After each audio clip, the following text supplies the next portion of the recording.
We will try this again. Third time's the charm. We're going to get y'all in here from YouTube. Not that you can hear me, but you'll hear me in a second when this goes live. Everybody's going to be in here. Okay, there you go. We got everybody. Had some technical difficulty. Stuff wasn't sending to YouTube properly, but we are now, and that's all that matters. So we're all here. How's it going, everybody? So welcome you, those that just joined us on YouTube. If you've been following from Twitch or Facebook or Twitter, hang on with me here while I explain what we're doing today to all the new folks that hopped in from YouTube. So the deal here is that we are going to try building around a card or cards. We might get multiple decks done depending on how fast this goes on from foundations, right? That's the idea. Finding some things that people don't tend to be building around right now and seeing as a community if we could build around some of these cards. Partly as an exercise, just to say, like, okay, this is kind of the process of building around a card and some things you have to consider, because one of the popular things to do in Magic is to build around a card, right? But a lot of times people choose poorly because we either end up trying too hard to make the card work that ultimately just doesn't really work the way we want, or maybe doesn't have all the appropriate cards available yet, or we play bad cards or worse cards to justify a bad card. And that's not good either. So a lot of times it's about finding a good middle ground that still deals with the problems that you know you're going to run into, that you got to deal with, but then also not getting too far away from letting that card still be an important piece of the process, because ultimately that's why you start, right? So it can be a little bit difficult, and that's kind of part of the reason I want to do this exercise. And it's just fun anyway, right? There's a bunch of cards and foundations that we haven't explored yet, so why not do it as a community? So, took time, went through foundations, tried to find some cards people haven't really built around yet. How about the Vampire, Knight, lose life, gain life, and Clerics? Like, that's already being done. Like, Drake, I have like 2 different versions of that. A bunch of other creators already made versions of that. Like, there's not even anything to build around, really. Like, I can tell you, it's a pretty boring looking deck, if I'm being honest with you. Like, you just play some life gainers, you play the enduring, whatever that guy is, the black one that when you gain life or they lose life, and 1 or 2 other things that do the same thing, and then you just combo them out, basically. Like, as soon as you gain life, it's just a cycle and they die. Like, it's kind of straightforward, truthfully. I have a version of it, you'll see it in a couple of days, probably on the YouTube channel.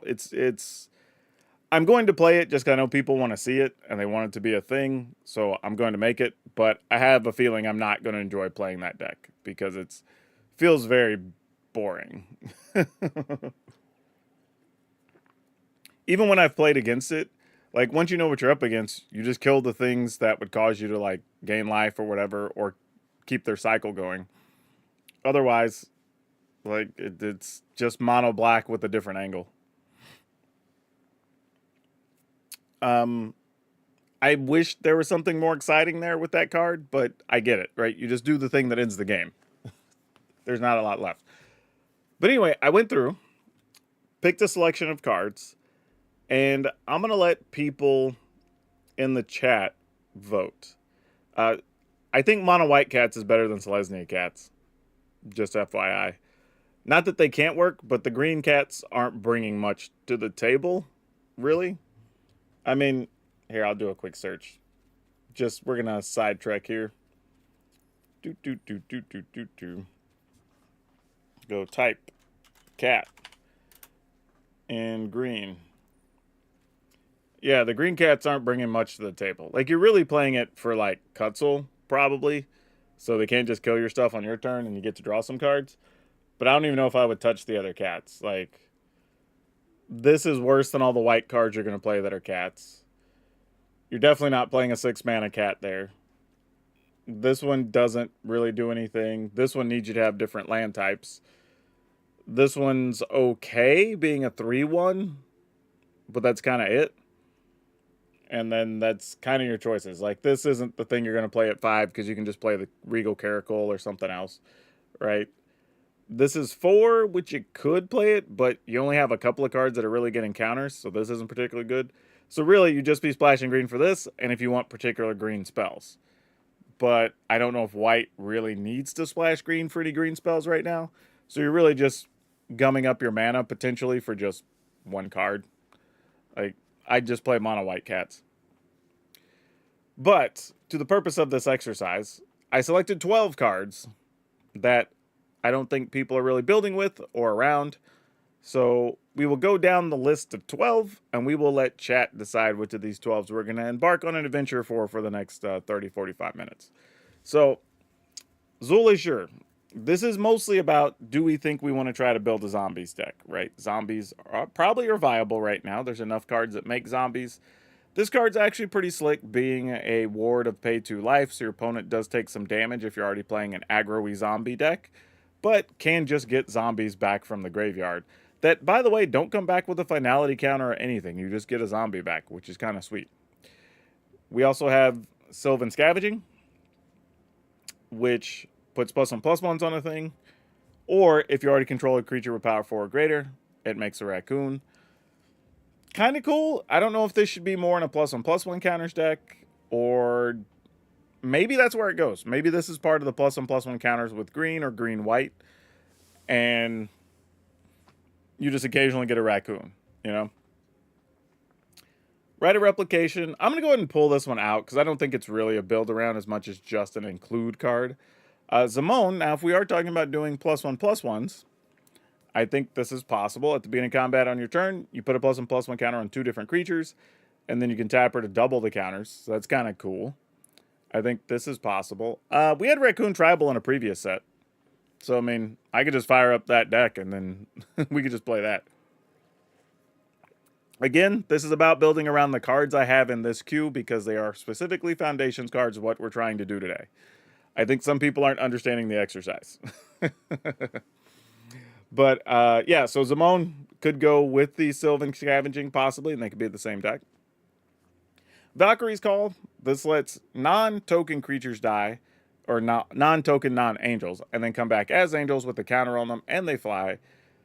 This could be an interesting tool for, like, a Blink-type deck, where you're playing cards that come back to the battlefield as something. You know, maybe you play this with Manifest or Disguise things, possibly. I think that could work as well. Probably a few different things we could do with this. So, it's 5 mana, but probably something interesting. Archmage of Runes. Instant and sorcery spells you cost you 1 less to cast. Whenever you cast an instant or sorcery spell, you get to draw a card. This one's interesting. I don't know if this is how difficult this would be to build around, but I feel like this is like a middle ground wizard deck, right? We figure out what wizards you want, and then the spells to support them. Because most of the things I think that give you an extra, like, bonus or whatever, they're either prowess or they're wizards. So, maybe. But I also know it might just be too slow for those type of decks. We might need to go just a different direction. This might not be this card's time. It might want to wait till there's more wizards to be played. High Society Hunter I put in here as the marker for if we want to do vampires. I think vampires could be a thing. We have enough, I think, might have barely enough vampires, still standard legal, to pull this off, but could be doable. It's kind of a neat card. Don't know if this would be the upper end of our vampires or not, but quite possibly, you know. Budget Buds, I don't think that Archmage of Runes is Gen at home. This functions very differently in the sense that you get a card every time you cast an instant, like, or sorcery. So these are very different cards. The other one flies, makes your spells less, but is bigger for what's in your graveyard. This one makes your spells less. It's 3/6, so it's a bigger body on the back end, but also draws you a lot more cards. Maybe it's also part of something that's trying to storm off, too, which would be kind of interesting. Gratuitous Violence, I just kind of left it here. Don't know what deck it goes in, but, you know, double damage from your stuff could be interesting. Kind of the same thing with Twin Flame Tyrant. Maybe this has a home somewhere. I've been experimenting with this in my Smuggler Surprise builds, just to make it easier to guarantee, like, single hits, because you attack, you copy it, then everything's doing quadruple damage, which is kind of funny. So that's possible.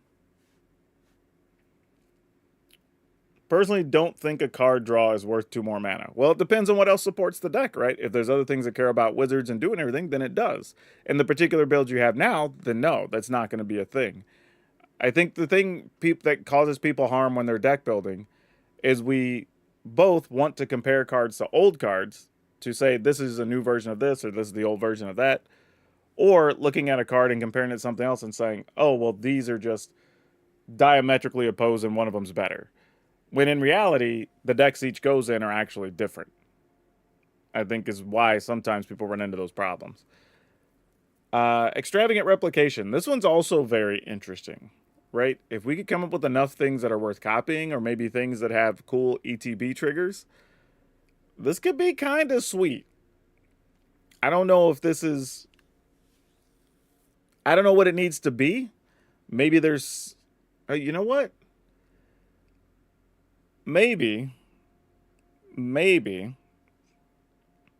there's a world where we do Simic Ramp, and this is one of our upper end cards, right? Like, maybe you play 1 or 2 Doppelgang because the card's just good and you can just put it in there, right? If you're doing that. But this being able to copy various permanents could be kind of sweet. Don't know yet. Niv Mizzet Visionary. If your creatures deal non-combat damage to an opponent, you draw that many cards. There's enough things that do ping opponents for when they draw a card, when you cast an instant or sorcery, you know, whatever. So this could be possible, and this be the upper end of that kind of build. You know, it's very doable.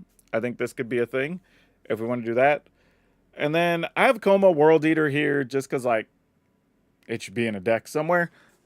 Maybe this is also part of the ramp style deck. Just playing, because, like, you're not going to copy this because it's legendary, but maybe you're copying other things, and this is just kind of like the upper end, you know. So there's definitely some options. There's some things we could do.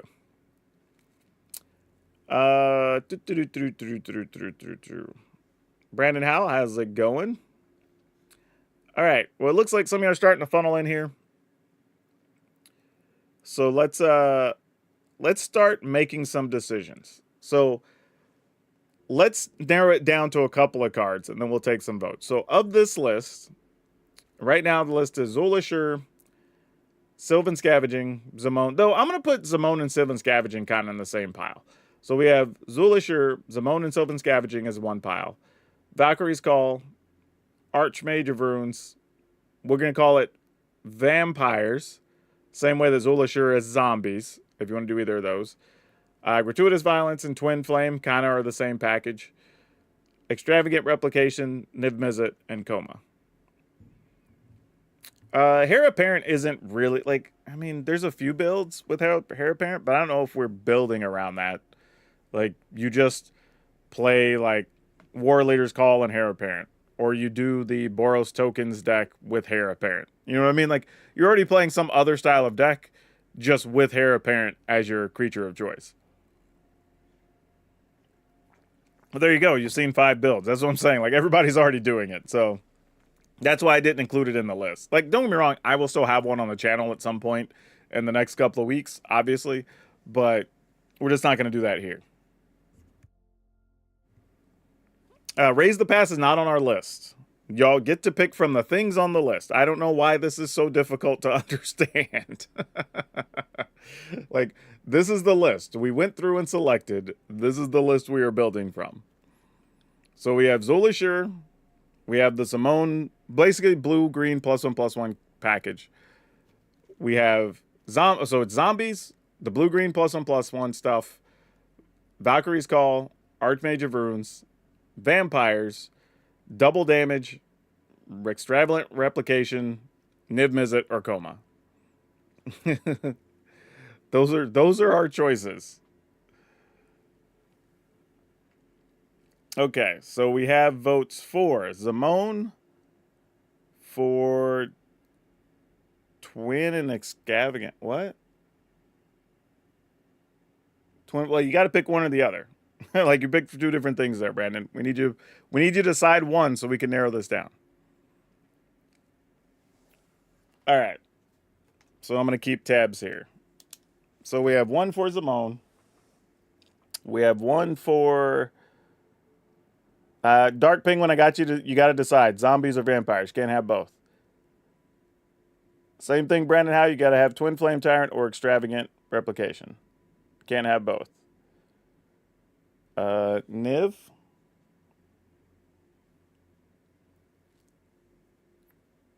Jordan Fry says passive aggressive as always. Oh no, I'm not passive aggressive. I'll just be outright aggressive. Okay, Dark Penguin says zombies. That gets a vote. So we have Zimone, Niv, and zombies each have a clear. Valkyrie's Call also has a vote there.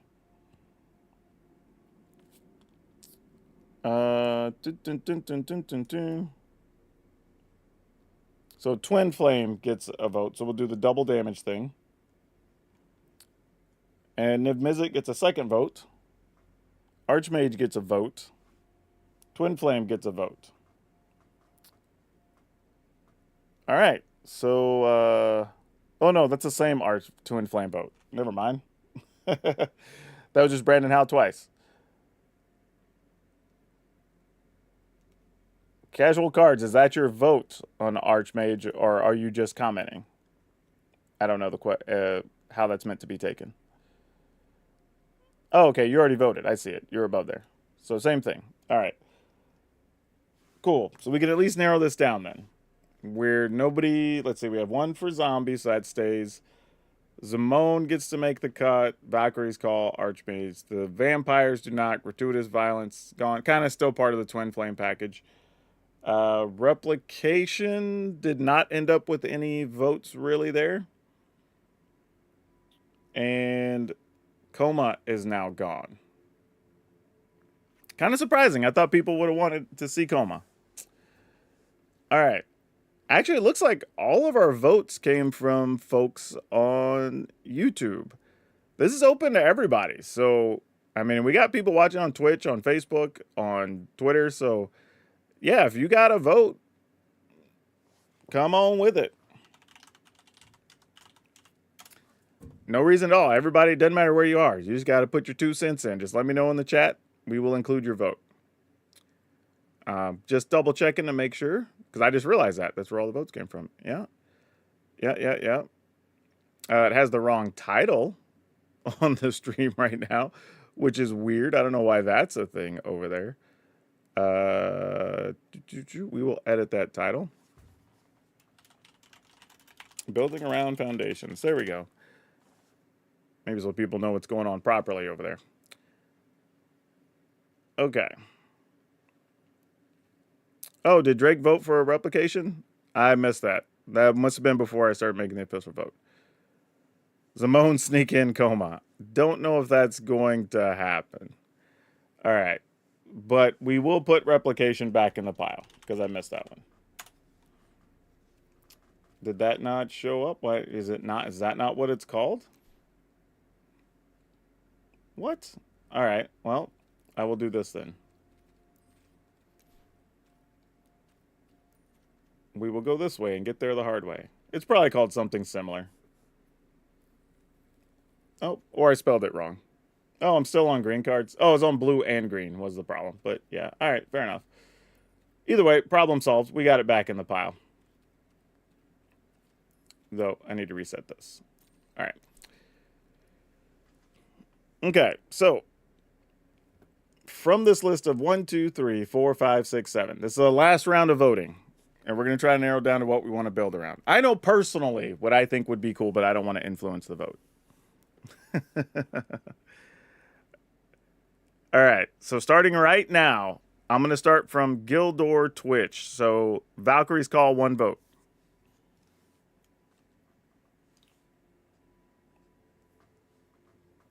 We're going to let this go for 2 minutes, and we'll take all the votes. Zimone gets 1. I mean, I could roll an 8-sider. That's true. I could just randomize it. But I let y'all have a say. This is kind of the exercise I want to go with. Another one for Valkyrie's Call. And Niv Mizzet gets a vote. Zimone. So Zimone and Valkyrie's Call in the lead with 2 apiece. Zombies has 1 vote. Zimone gets a vote. Is up to 3. Twin Flame gets a vote, has 1. Niv now has 2. Is that going to be all the votes? Can I go over the Chris, you're late. We've been talking about these cards for a while. Like, this is a zombies deck. Zamone is a +1/+1 counters card. Valkyrie is basically like blink stuff. ETB stuff is kind of how we're probably going to have to build that. Archmage of Runes wants you to play lots of instants and sorceries to draw cards. Twin Flame is double damage. Replication is kind of what it sounds like. Copy something during your upkeep. And Niv Mizzet wants you to deal damage, non-combat damage, to draw extra cards. Let's see. Another Niv vote, another Valkyrie vote, another Zamone vote. Niv, Valkyrie, Zamone. All right, Zamone's in the lead with 4 to Valkyrie's 3 and Niv's 3. Twin Flames 2.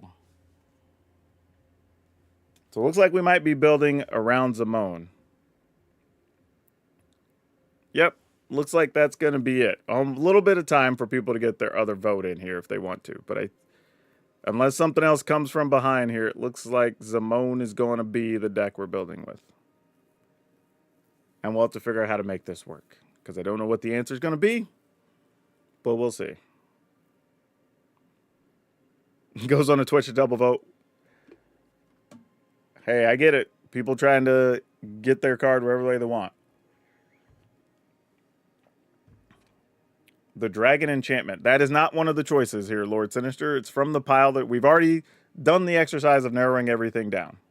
It's just from the list on the screen. Zulashur for zombies, Zamone for +1/+1s, Valkyrie's Call for blinking stuff, Archmage for spells and drawing cards, Twin Flame Tyrant for double damage, Extravagant Replication for copying things, and Niv Mizzet for non-combat damage and drawing cards.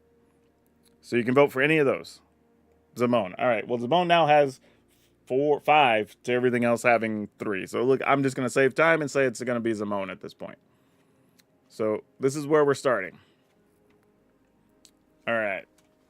So I remember what's here. I'm going to title it appropriately.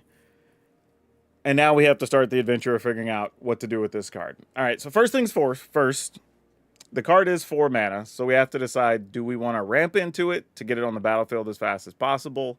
Or is this a thing we're just okay playing on turn 4 or 5 after we set stuff up? I feel like it's a card you probably want out as fast as possible since it just puts counters on things and builds stuff up. Also, if you get in the right situation, you could keep this card from dying to a cut down by putting counters on itself, which is important. Assuming, obviously, they don't have mana up, but, like, if they've tapped out to kill something or whatever, you play your card, like, you get an opportunity to protect it, which I think is kind of a big deal. So maybe we do want to ramp it out. Obviously, doubling the counters is good. The other thing about this card to note is that doubling the counters doesn't have to be done at sorcery speed. So you can wait, see when your opponent blocks potentially or goes to target something or whatever, and then you can double up the counters. So that's another thing to think about. Another interesting thing about this card is you almost have to think about it more like an enchantment that will sometimes be a creature.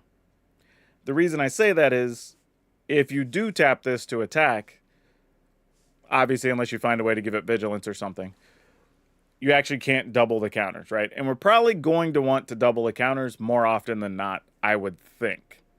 So probably the type of card where we're going to want to not attack with it as much. Nope, we're just doing standard. We're not making brawl decks. So I think it's okay for us to play at least 3 of this. It does cost 4. We might ultimately want 4 of it. I don't know. But yeah, let's just start with 4. Why not? I think this is also a safe bet to play Llanowar Elf, because it is going to be a creature-based deck. So I think that part's easy. I think we'll also want some number of counter spells of some kind. What's the one that, like, you can put counters on a creature and then, like, counter target spell equal to the power? It's a blue-green card. Oh, do I have to do this? Yeah, that. This is probably worth it here. At least some number of those, right? We're already in the right colors. I mean, we could go Bant, but I don't know what the extra value is. Like if we can come up with a good enough reason to go Bant, then I would. Otherwise, I think I'd stick to blue green. Slime Against Humanity. The problem is you're really building around that card and not playing much else, right? If you're playing Slime Against Humanity, you're only really playing what, like 10 other cards and lands. The rest are going to be, well, maybe a little more than that, maybe 12 other cards. But the rest is just going to be all Slime Against Humanity. So we're not even going to bother with that for this exercise. Silent Hall Creeper. That's an interesting one, right? Because you can put counters on it. Gnarlid Colony. I don't even remember what that card does. That's when I don't remember what the card does, that's usually bad. Hopefully I'm wrong. Is that even standard legal? Oh, I'm still on the thing. There we go. Oh, they reprinted this Knucklehead. I mean, the problem... Like, I kind of see where you're going. I kind of like this. Yeah, Innkeeper's Talent definitely makes the cut. We'll add that in a second. Like, I don't hate this card because it does give things trample. But, man, it feels so bad when you have to play it on turn 2. Like, you know what I mean? Like, it's not... Like, I'll place park one of them here. But I've played with this in the past, and it always feels bad. Scavenging Ooze can totally make the cut. I don't have a problem with that. I think that is a reasonable card, and it deals with graveyard stuff, so it helps solve that problem, right? We said, oh, Innkeeper's Talent. I think that's a good call as well. Obviously, just getting a free counter every turn and a +1/+1 counter stack, right? We totally want to do that.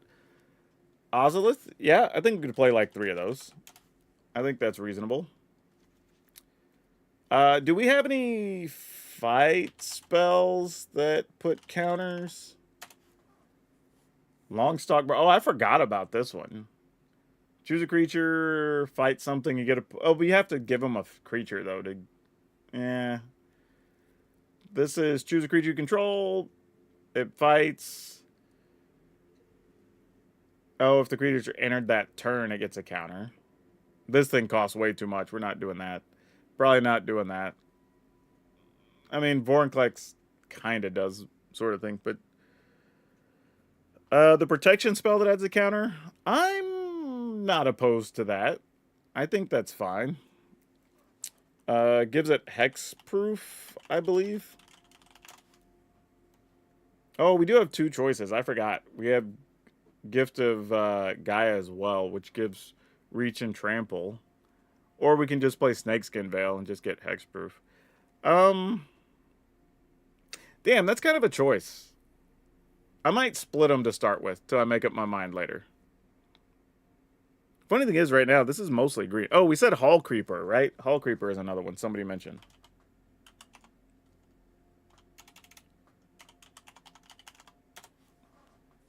Because this does add counters to itself, right? And it can copy something else as well. So this is probably worth playing.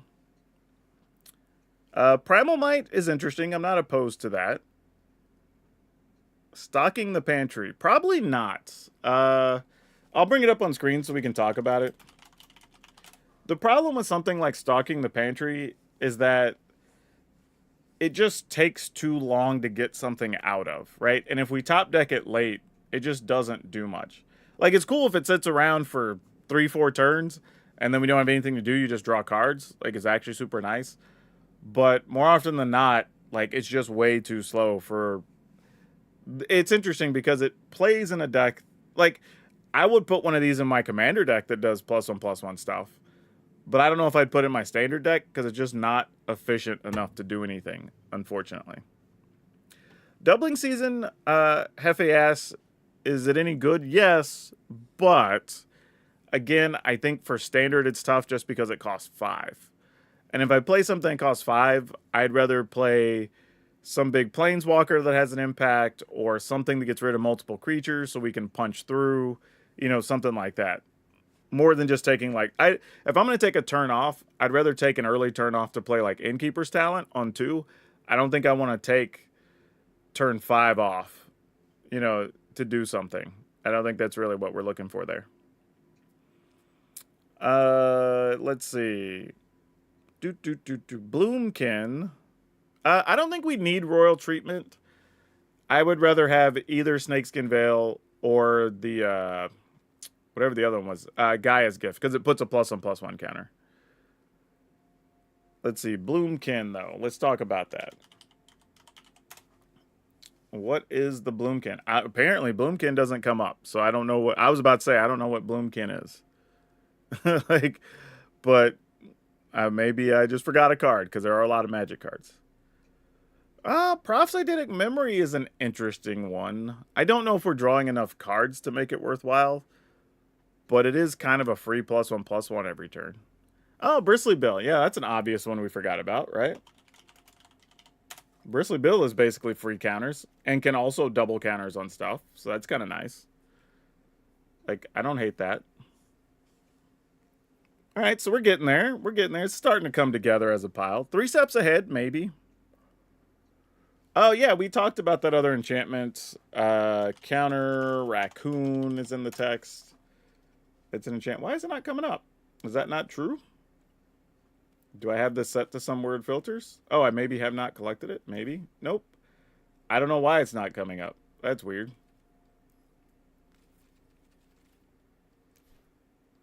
Is it also scavenging in the title? It is. Oh, I spelled raccoon wrong. That's why. Like, I was like, wait a minute. I know what happened. Yeah, we can play a couple of these, though. Because worst case scenario, it's going to be a free +1/+1. I'm fine with that. How many creatures do we have in here? We've got 21. That feels a little light, and we got to add a lot of land. We got to have like 24 land or so. Tumblewag, maybe, over something else. Like, some stuff's not going to end up making the cut here, ultimately. Like, that's just going to be a cost of doing business. All right, so we're starting to pile up all the spells I think we could get away with. Unless, again, we want to play, like, 3 steps ahead or something. Tumblewag, possibly. I think we can at least just put it in consideration. Again, it's a free +1/+1 counter, if nothing else. Mindsinger, I don't even know what that is. Oh yeah, this is not making the cut. I gave this card a shot multiple times. I'm just out till somebody else figures out how to make this work. Siege Veteran, I think, is in the wrong colors. Isn't that a white card? Yeah, it's a white card. That's what I thought. That's not making the cut here. I think everything we want to do, we can do with blue and green. We don't really need to include another color. Not that we can't. I just don't know that it's necessary for what we're bringing to the table, really. Now, the other issue here is, and I don't know if, yeah, you can see this just below my picture. Like the curve on 1, 2, 3, 4. We have a lot on 2, which is good because we're going to have plays early. Question is, how many things on 2 do we need? Because, like, Gnarlid Colony starts to look a little weak, and I don't know if it's going to make the cut. Because once we start adding land, we're going to, let's see, we're going to play 4 Botanical Sanctum. Probably... Where are we at? We're going to play Yavimaya Coast. Probably a couple of the Restless Lands, if not a full set of them. We don't have enough of a particular creature type across the board to justify anything like Cavernous Souls. These are kind of all over the place. Archdruid's Charm is worthwhile if we wanted to play something else for a removal spell or something. Like, the problem is, though, you're ultimately going to end up just light on space, right? That's always going to be the issue, is you have to prioritize what's worth keeping and what's not, right? How aggressive are you trying to be? Teferi Pilgrim? Oh, you mean the actual card? Yeah, not really what we're trying to do. It's a good card, but I don't think for this type of deck. All right. This is kind of the part where I stare at my deck list for a long time and decide what I want more than the other thing. I think we just play a full set of Repulsive Mutation here. I think that's going to... Or first, let me figure out all the lands we want to do here. I guess we go ahead and just play a full set of Restless Vinestalk, because, like, why not? And then, obviously, an overwhelming amount of green lands, because we only have, let's see, what's that going to be? 8, 12 blue cards. And we're already going to have 12 blue. All right, let's go ahead and play. Trying to think how often we can afford a land to come into play tapped, and we want to hit something on 2 or not. We already have Gaia's Gift on the list. May or may not make the final cut. We'll see. Yeah, Tribute to the World Tree is a fine card. I just don't know. Like, here's the thing. I think you almost get a choice of either playing Tribute to the World Tree or a Sylvan Scavenging. Right? I don't think we get both. I think is the issue. We kind of have to decide if it's worth it to either have this to just put a +1/+1 and or make a creature every turn, or if we want to just have the creature enter the battlefield and get +2/+2 or whatever, right? Because we don't have anything really that's going to draw us a card. That's probably why you don't want Tribute to the World Tree, because we don't have anything that's really going to draw a card when we play it. Like, everything would just be coming in as 4/4s or whatever. So I'd probably skip that. Season of Gathering is not a bad choice. I don't know if it's going to make the cut over everything else, though. Kami, I definitely don't want. I think Kami gets... I will say this. I think Kami gets squeezed into too many +1/+1 counter decks when it just doesn't really do enough. It's a cool card. Getting extra counters is nice, but it's so fragile. And unless we really needed the mana, which I don't know if this final build's going to yet or not, there's not a huge benefit to playing it. Goreclaw. Interesting, but again, I don't know if... Like, honestly, at this point, if I'm going to go that big on the upper end, I'd rather just have a late game Coma. Like, if I'm being honest, like, if we just want to play something expensive at 6 or 7 mana, like, I'm just... one late game Coma. Right? Like, this is the dude. Like, your opponent sweeps the board or whatever, and you're like, all right, I got this 8/12. What you want to do? You know, let's talk about it. Right? That's sort of what I feel like. Because Coma, really, honestly, I ain't even going to lie. Like, I look at Coma at least once a day and just ask myself why. Like, why does this card exist? It's a 7 mana 8/12, which is the dumbest looking stat line. It has Ward 4. It can't be countered. So it's like, it's the most annoying possible big creature somebody could play. And then, if it hits you, they now have 12 power worth of additional creatures just because. Like, this card's really silly. Alright, other lands. What were we talking about here? Crawling Barrens? Maybe. Isn't that the one we can choose to have it be a creature after putting counters on it or whatever? Yeah, that's the one I was thinking of. Put 2 counters on it, you can have it be a land or be a 0/0.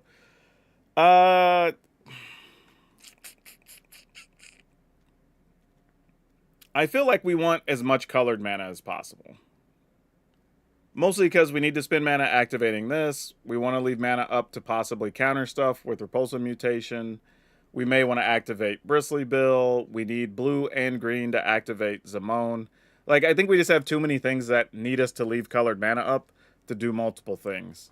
So, I don't know. Trash the Town, that gives Trample in addition to the counters. You can put 2 counters on 1 creature. You can give something Trample or things draw cards. Yeah, probably not playing it. I don't think we want to invest that much mana to get our abilities. I'd rather play either of the other cards that can protect our stuff, whether we're talking about Snakeskin Veil or Gaia's Gift. I'd rather just go heavier on those and let us play a somewhat defensive game if we need to. I think that's just a better situation for us. Because ultimately, if we can get this to the end, like, this is going to be pretty sweet and just be able to do a lot of damage. And this also protects some of our creatures. Oh, actually, all of our creatures. But yeah, land-wise, Man, are there any other good blue-green lands to play? I don't think there are, because we didn't get any Verges or anything. Those are all friendly colors. Yeah, we're not doing Return to the Flood Maw. That's not our game with this deck. Like, that's not what we're trying to do. We do probably want a fight spell, though. So we might end up on the Charm, or whatever. The Archdruid's Charm. Might be where ultimately makes the cut. Yeah, I guess we're just adding a lot of forests. And some number, I don't know. Couple of island, probably not a lot. And then I guess we could, oh man.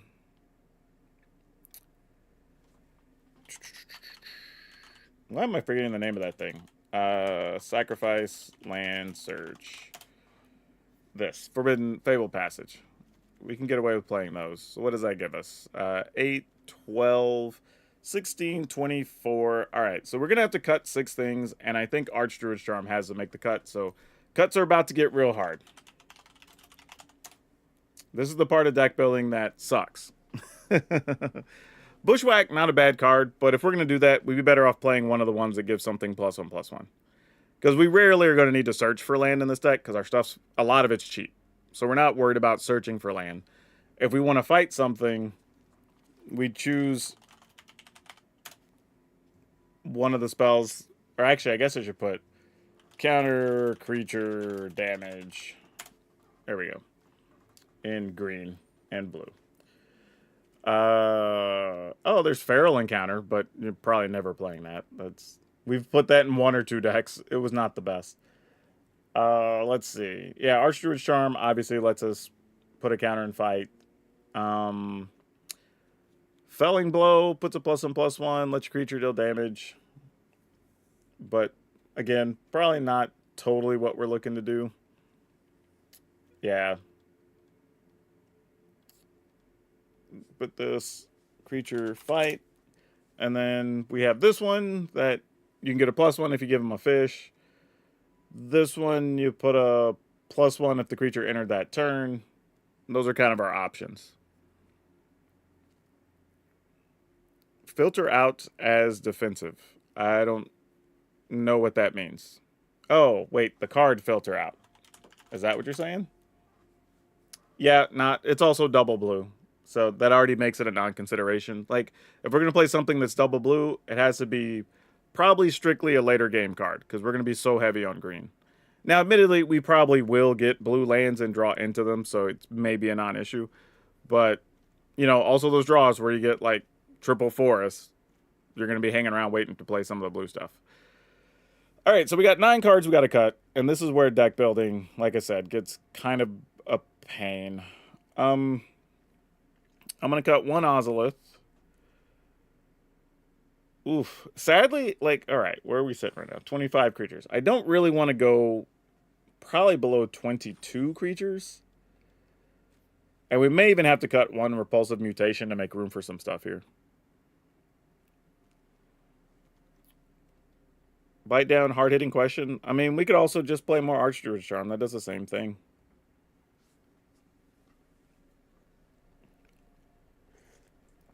I mean, if we're worried about Glissa. I mean, also, in a lot of cases, we might just let a Glissa attack through and then we just go, you know? We also have Hall Creeper that can't be blocked, so we could also load this up. Fight doesn't lose to Glissa, you just trade. Yeah, you literally just trade. Like, both creatures deal damage to each other, but Death Touch would kill your other creatures. So you just fight it with something of a normal size that, like a 3/3 or something. Do you play with cards too, or only online?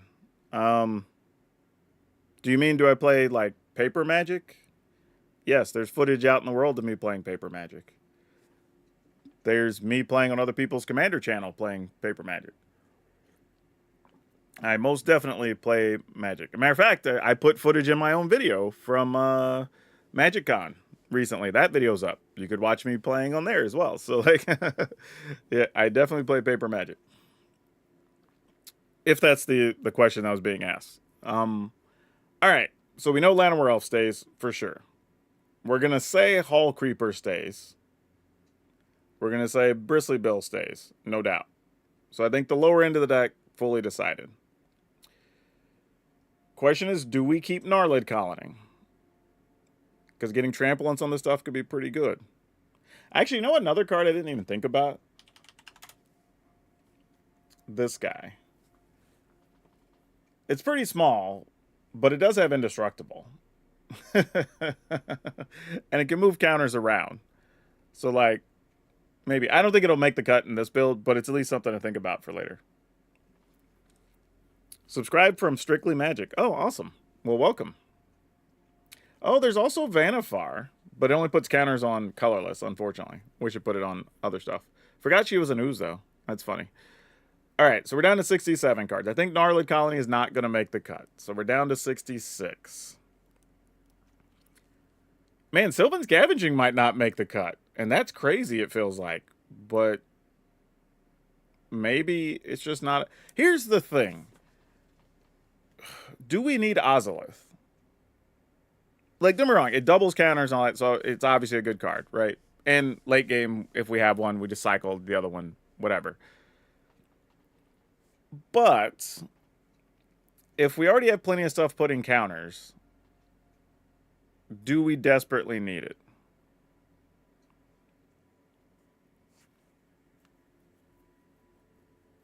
I don't know. That's why I said this is where deck building gets hard. You get to these things where they technically all have the right words to be in the same deck, but where do you place your importance on what needs to be played, you know? Maybe we just leave one Sylvan Scavenging as an experiment to see if we draw it and like it or not.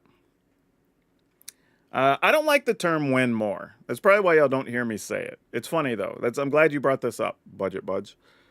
People say win more, but it's always, and I felt this way for the last, 20 years since people have been saying it. I feel like what they're saying is the card either adds style points or helps you win better, right? Where you just are winning situations you already win. Because if a card, if you think about it, help me win more, then it should be in the deck, right? But a card that just helps you win better shouldn't be in the deck. Granted, it's just a language thing. It's me being nitpicky, but it's why I never use it. Because I feel like if somebody new comes along and you say, like, oh, that's just a win more card, it's confusing because they're like, then yeah, of course, then why wouldn't I want to play it? Right? If it helps me win more, like, I should want to play the card. And then you have to have that conversation. Whereas I think I'd love to get to the world where we are saying what it means, and it's really just, it wins better. That's why if you watch on my previous stuff, I'll say, I don't know, this feels like it's just adding style points to the deck. Right? Because that's kind of the same thing. Like, you can win, but you're just kind of doing more of the same when you're already ahead. Right? But that's how people use the term win more. So, like, it's like I said, it's just a language thing. Obviously, language works in ways that you have to understand what the colloquialisms are because they don't mean what they're actually saying. It's that whole thing. I mean, that's the thing, though. If a card helps me win quicker, then it also should make the cut, right?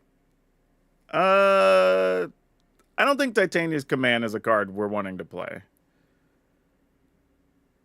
It's not a bad card, but I don't know if it helps solve any problems otherwise. I think I'm going to cut Ozolith. That gets us down to 63. I think I'm willing to play 61 if we can get there. I think I'm willing to do 61. I'm new and win more doesn't make sense. Yeah, exactly. That's what I was saying. Knights of Old. I've had that conversation, and I used to run a retail game store, and I've had people have that same reaction of like being confused when somebody says, oh, that's just a win more card. It's like, well, yeah, then I want it in the deck, right? Because that's what it sounds like it means. But it obviously doesn't mean that, right? So but that's saying if you've never heard me use the term, that's why I don't use it. It's just a personal thing. All right, how many cards are we at? We're at 63 with 24 creatures. This feels kind of close. I think we cut a Simone. Hear me out. It is legendary. It is 4 mana. I think we could go without one of them. Right? That gets us closer. And I think if we can cut one more, and we're at 23 creatures, I think we'd be okay. Though this makes me feel like maybe we're supposed to be playing 4 Snakeskin Veils. This is tough. I don't know if I want Snakeskin Veil or Gaia's Gift more. Like, I love the fact that Snakeskin Veil only costs 1 and can give something hexproof. But I also like having Gaia's Gift because then Indestructible, whenever they just like Day of Judgment or whatever, right? You can at least save a creature, which is pretty sweet. Cutting an Ooze is reasonable. I could see that argument. Drop 1 talent, also fair. Those are probably first on my list of things to cut. I'd probably cut a talent first so we can stay at, maximum creature quantities. Oh, man, am I wanting Snakeskin Veil? I'm trying to think about how this deck plays out. Like, how many times we're going to have a turn 2 thing on turn 3 and have a mana up and want a Snakeskin Veil versus later in the game wanting to have Gaia's Gift. I think I'm just going to leave them split for now.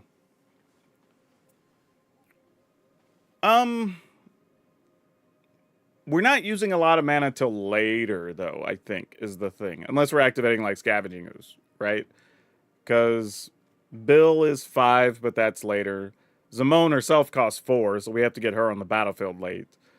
So, we're not using a ton. It's just like when we start using it, though, we will need a fair amount of it. But I think I'm willing to leave those split for now and see what's up.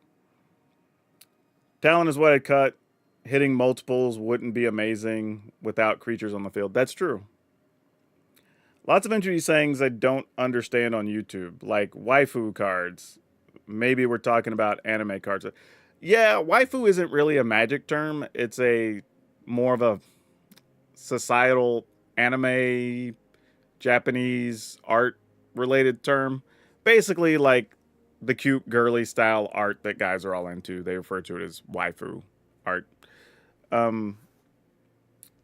Lost Jete. I don't think we have room. I think that's the problem. Like, at this point, I just don't think there's room to add anything else. Like, Soul Cauldron, maybe? Like, mostly just to copy Zimone's ability? Like, we're rarely going to copy Bristly Bill's, I guess, Scavenging Ooze. But the problem is, at that point, the Soul Cauldron's just doing what Scavenging Ooze is doing, but that isn't a creature, right? For practical purposes. So that's probably the only thing we're copying is like Zimone and Bristly Bill, so it's just less exciting. Nope, Doubling Season is not going to make the cut. It's just too expensive for what it's trying to do. Doubling Season in this deck would be an example of a win more card or adding style points, right? We're adding a bunch of counters, but if we can't punch through and win anyway, then there was no point in even adding it to the deck. But yeah, maybe this is it. Maybe this is the pile. Llanowar Elves, Hall Creeper, Bristly Bill, Scavenging Ooze, Archdruid's Charm, Ornery Tumblewag, 1 Sylvan Scavenging just to try it out. Zimone, 1 Coma in case we get there late game and just want to, like, let's go for it. And then Repulsive Mutation as a possible counter or a win card, even if we have like 4 or 5 mana and it can just slap a few counters on something. Lands, I don't know if this is right, to be honest. We're just going to try it. Sometimes you just got to do that, see if it works. Worried about mono red, then, if they get us, they get us. That's just one of those things. We can cheap counter some things, possibly for 2 mana. Otherwise, you try to stick something, get a couple counters on it, right? A Bristly Bill sticks, gets big enough. You Snakeskin Veil something. That's kind of the game you're going to be playing. Like, is what it is. I mean, nature of the beast. You're not going to win every matchup, so you have to pick and choose your battles. And what I tell people a lot of the time is, I don't think I want to afford playing Demolition Field. I'll just let them have their man lands. If we die to them, we die to them. Part of the problem people run into as well, and I'm going to do a whole video on this, on like why people's decks don't work the way they want and why they build bad decks, is you're also trying to make a deck that does everything.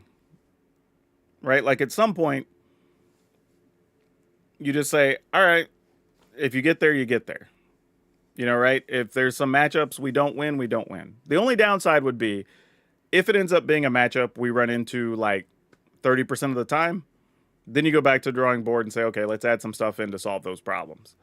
But if it's a matchup I'm running to less than 20% of the time, then I'm fine just giving that game up, and I have to high roll those games or I just lose them, right?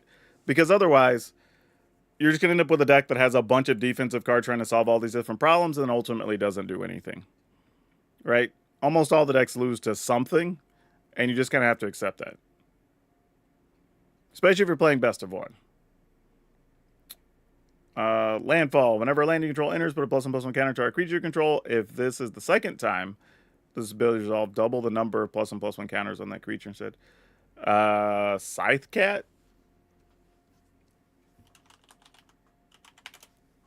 I don't even know. I guess it's a Jumpstart card because it's not showing up. Yeah, I'm going to assume it's a Jumpstart card. No ooze. We want to go no scavenging ooze? Is that what you're saying? No ooze and then replace it with something else? I mean, the only other thing would be, like... I'm trying to think of something... Like, if you were concerned about the early aggro matchups, that's probably the only other thing I would replace at this point. But that could be the flaw of this deck as a whole. It's just not going to have a lot of cards for those early matchups, right? We might actually have to just say, you know what? We don't get to play Coma, and we have to play an extra repulsive mutation, so we have something. Right? I think might be the issue. Because at the end of the day, you're just not going to fight some of those fights. Like, they're just going to be bad. Like, you hope to stick a Llanowar Elf and then start sticking your 3-mana things, right? Those are the worlds you're going to have to be in. Are there any 4th edition Ice Age that general era in Foundations? That's around when I started playing. I don't know. There's like Ball Lightning, Sarah Angel. Like, there's quite a few cards, actually. I mean, that's been one of the appeals of Foundations. Like, if you were playing around that time, you should at least identify like a good 15 or 20 cards probably that are in Foundations. For sure. There's a lot of little cards in there. And several commons and uncommons. Not even just the rares. But all right, let's at least go take this in the practice queue, knock out a couple of games, and see what happens. In the play queue. Because who knows? We might be onto something. Scythe Cat Cub should be in Arena. Unfortunately, Jumpstart only cards are not standard legal. It might actually be in Arena, but you're only going to be able to see it if you're playing Alchemy or whatever, Explorer or whatever. It won't show up for Standard. All right, this is a reasonable, keepable hand. Boop. All right. Yeah, let's see what we can do with this. I mean, we just go Hall Creeper and can protect the Hall Creeper. Nope.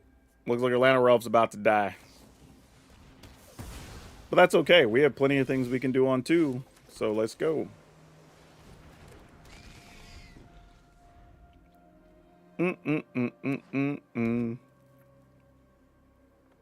Have we resolved what Hall Creeper will copy later? Nope. It can copy anything. I'm not too worried about it.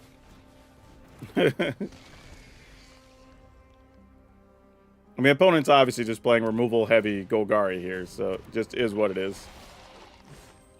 We're probably going to have to draw a card, sadly. As much as I'd like to add counters to this. But we didn't get any land, and that's not helping our cause. Oh, boy. I think I'm just going to pass. Opponent's just going to get a card here. Yeah, unfortunately, I'm just going to concede this one. Like, we don't have any lands. We can't play Magic here. Like, if we had more mana, I think we could do some stuff. I understand Glissa's fine. I'm also fine just letting them have a Glissa. I'm okay with that.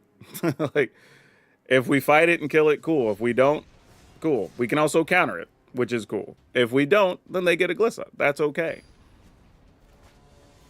A lot of our stuff, fortunately, happens to not be enchantments. And we have some unblockable stuff and whatever, so that's all fine and good.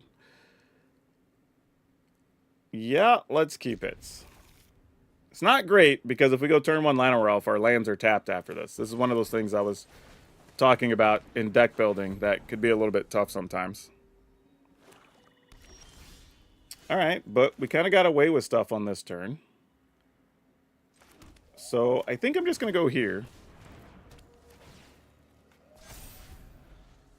And then if that dies, we play a Scavenging Ooze, I guess.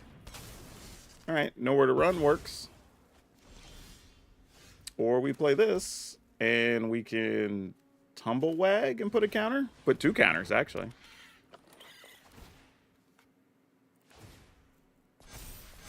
Alright. Though I could have Ooze and leveled this up, which probably would have been smarter, honestly. Yeah, I probably should have done that. Though now I think I just want to kill that guy and attack for a bunch. Even though it's very tempting to play Scavenging Ooze here. Though I think I'm going to wait. I think I'm just going to... No, I actually know what I'm going to do here. I'm going to go ahead and level this up. And then leave up Archdruid's Charm. Mostly because there's a chance we might need to kill a demon. And I would rather do that on their turn. And they can just hit me with the Slasher. Yep. Alright.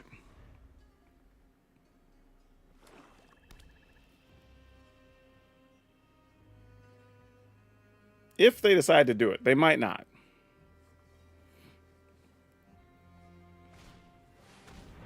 Oh, well, we get to kill a big demon. Wasn't planning on that one, but we'll take it. Yeah, I'm not blocking. I'm losing half my life here, opponent. Come on with it.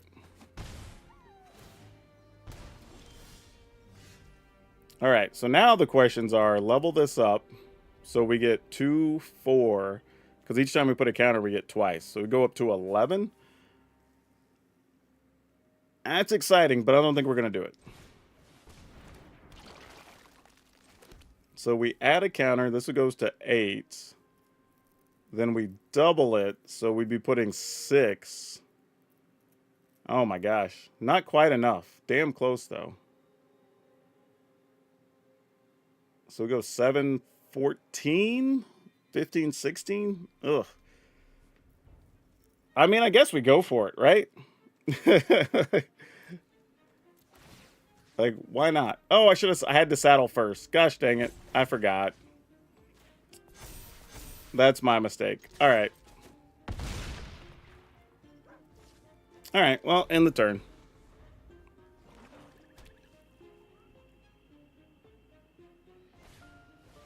Oh, Deep Cavern back. That's cool.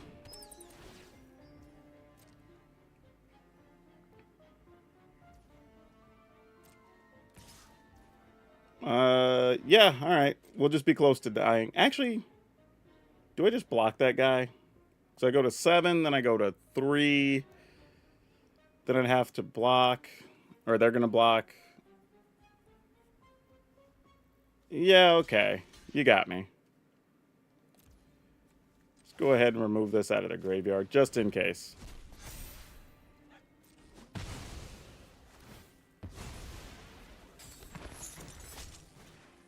Ah, they had another one. Gosh dang it. Well, that sucks.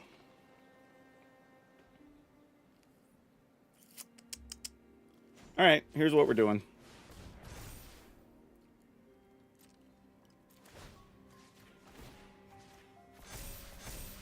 And attacking. They don't lose abilities, though. They just change size. Alright, well... I mean, obviously it's going to get blocked, but... Sure. You know what I just realized? We didn't even draw that many creatures. like we've hit our land drops every turn, but not really done much with it. Which is kind of sad. Do you think it's better for a beginner to start building standard decks from just one set? No, it doesn't really matter. Just build stuff. Alright, put our counter. Go to attack.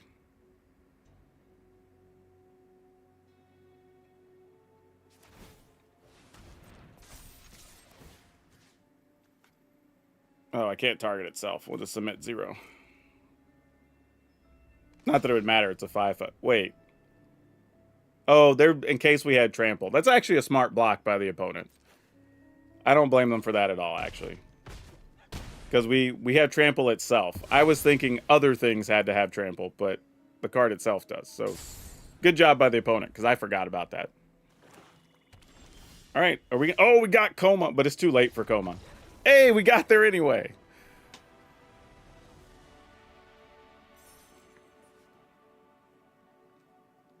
Not gonna lie, it was kind of exciting we had Coma, though. I was willing to take a turn off just to cast Coma.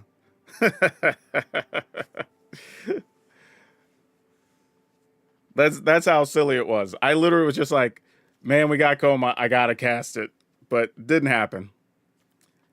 All right, hey, you know what? We got a game though. We got a game against a good deck even, and they drew multiple slashers, so I'll take that. Multiple slashers killed our early mana creature. Like, why not? All right, ooh, yeah, let's keep it. Let's keep it. This is fine. I mean, virtually 0 chance Llanowar Elf lives. By the way, everyone keeps being worried about all the red decks. I see mostly black decks. Like, if I see red, it's like the red-white enchantment-based decks or whatever. But otherwise, it's mostly black decks these days that I'm running into. I mean, good news is we're 2 lands away from being able to safely cast a Coma. So that's something, right? That is unfortunate, and I'm probably going to end up having to kill that, which makes me sad. All right, we attack. I'm going to put counters on this. Just in case they play a demon we need to kill. Okay, they're not.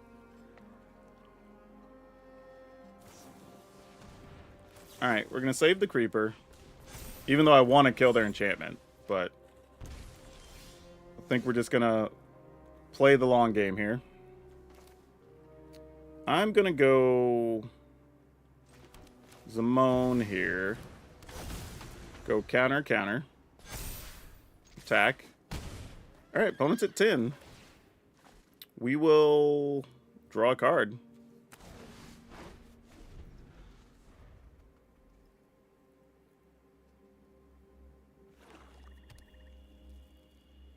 Don't sweep our board, please.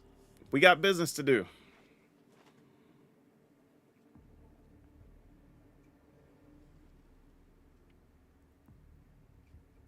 Actually, if we add a counter, goes to 5, and then we double it as 10. So actually, Silent Hall Creeper is just lethal by itself, right? Like, they actually either have to kill Zamone or the Hall Creeper here.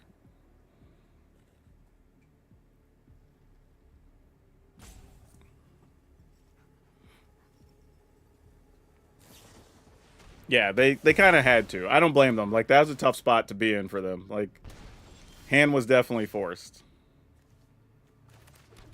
All right, we're going to go... Wow, Arena, you were going to tap my... I get it, but, like, let's do this. I'm okay taking some damage when I'm at 20.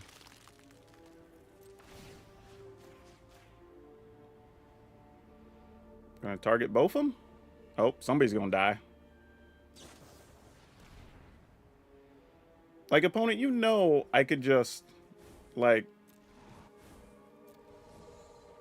Alright, I'm game.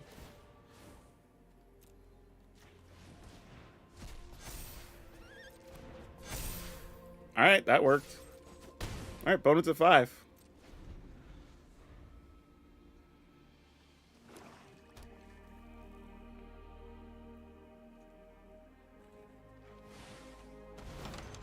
Hell yeah. Ah, they had a tiny bones too, though. But I don't think it... Well, it does matter, actually. So they go to 7.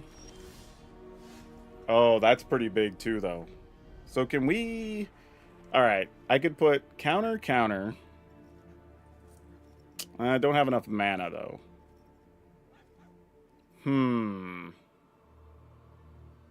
I was thinking I could do this, grow this. That goes to 5. And then I could kill the demon. This would go to 3, 4, 5, 6. I'm trying to think if there's a way we could do this. Because, like, we could obviously just kill Tiny Bones. So I'm not too worried about it. I'm going to mute the opponent because they're an idiot. I'm just trying to think this through. So I think we get to kill one or the other. Like, oh no, wait, you know what? This puts a counter, actually. So we get a +1 here. Actually, I have to wait. I have to do this in the right order. So let's just go to the attack step first. Put counters on both of these. Then we get to have this fight. Because it'll get a +1/+1. Or bite it. And then we can just... Oh, can we... Oh, we have to have a spell on the stack. Dang it. Ah, well, that didn't do what I thought. Alright, well, Tiny Bones gets to block something.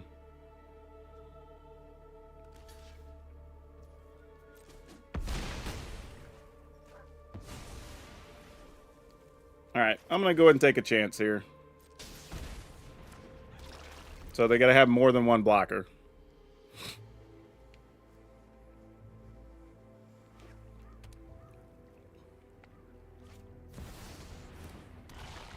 Shieldred, so they'll lose 2, gain 2 is the plan here.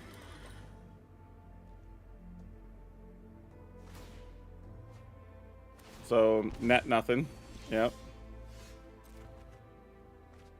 Alright, we're also 1 land away from coma if this doesn't go the way we want. Oh wait, so this is letting me cast it. Why couldn't I cast it last turn? I guess it wouldn't have mattered, because I wouldn't be able to fight anything. But this just protects a thing. It doesn't fight a thing. What are we looking to do here? We can activate our land, and that's it, right?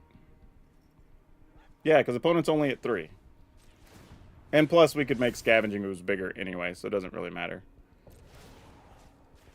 So just counter and counter on the Trampler. And then just attack with everybody.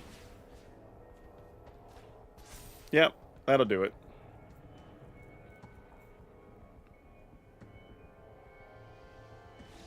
Yep, alright, good deal.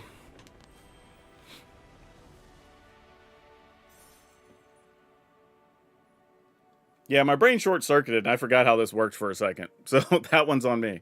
That being said, though, I mean, opponent did a lot here. And this deck still was able to win some games. So, like, I don't know. I don't know.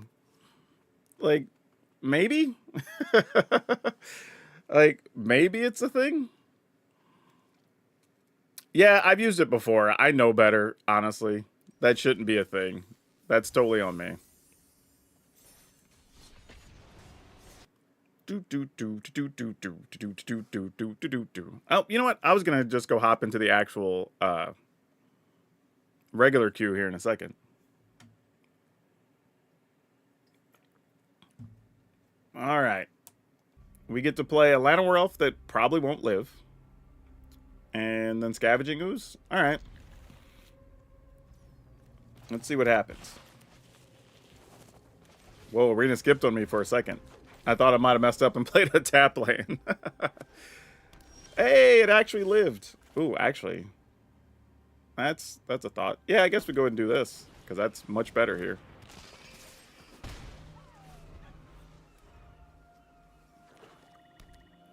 Hall Creeper, is you dead?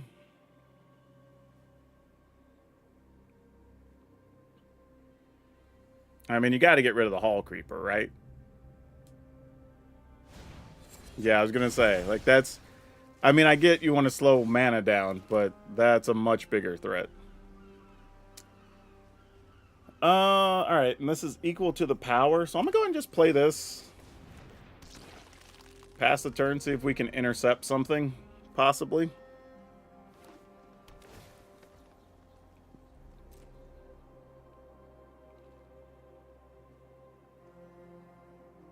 Then after that, if we survive this turn, we'll have Archdruid's Charms to be able to fight things as well, and then we should be okay. Are you slow rolling removal here? I think you are. They are indeed. Let's see. We can remove a thing, then fight a thing. I think I'm going to try to protect it here.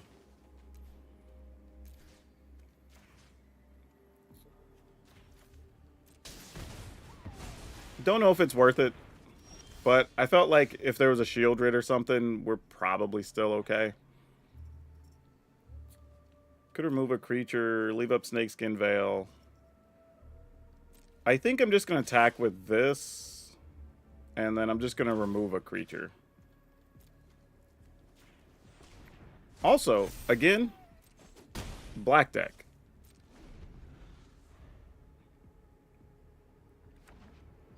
I just realized I've been playing ranked games this whole time, and I thought I was in the play queue, so it's even better for this deck, actually. Alright, well, we'll do our thing.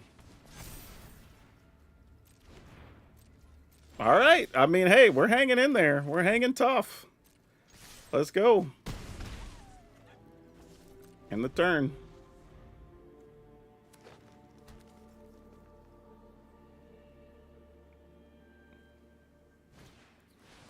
Ritual Chamber. It's a little tougher. I can't quite kill that. I could, like, add a counter for the sake of adding a counter, but that's pretty bad. Do we have anything that'll add a counter for one thing next turn? Because I can go search for a creature. Like, we have Bristly Bill, but I need a land. We have Tumblewag, but then I need 6 mana. You know what? I'm going to go search anyway. They'll just get to gain life here. Actually, I could just destroy that and then just... That's probably smarter than going hunting. Honestly. I should just do that.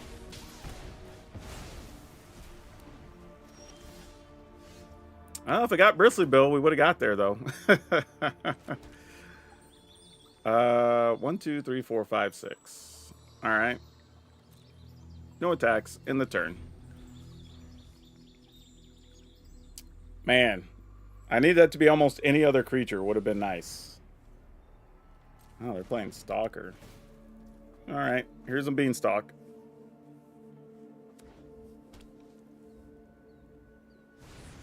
I was just thinking, would you be so kind to kill my Llanowar elf for me? That would have been greatly appreciated. Okay.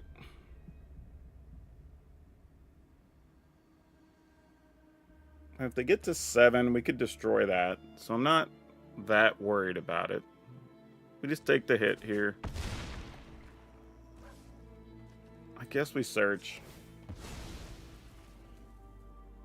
Man, we have outs. So, like, it's just, can we get there? And they don't have anything in their yard, so I guess we just get rid of stuff. Just because we can. Alright.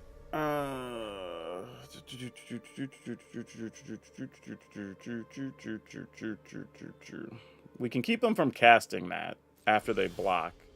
And then that gives us the fuel we need to be able to kill the demon. But now I could also search for Coma. So, options.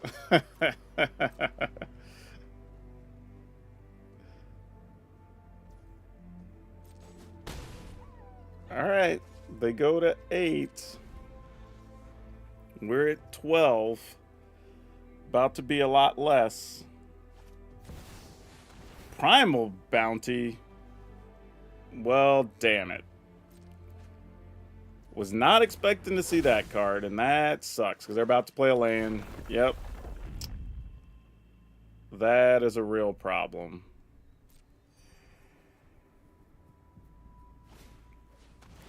Oh, no. No, no, no, no. I don't think we can win now. Oh, dang it.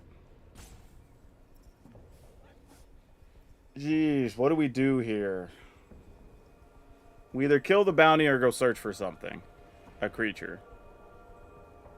But we're going to take 7.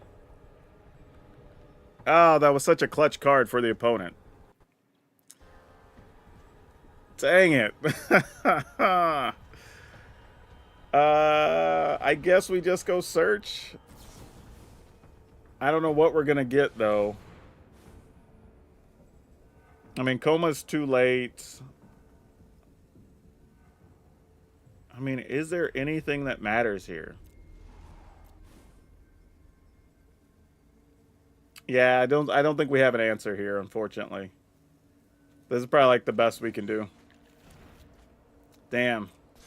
Damn, damn, damn. That was actually a clutch card for the opponent. I never expected, of all the things I was worried about, those decks definitely have not been playing that card. So, credit to the opponent.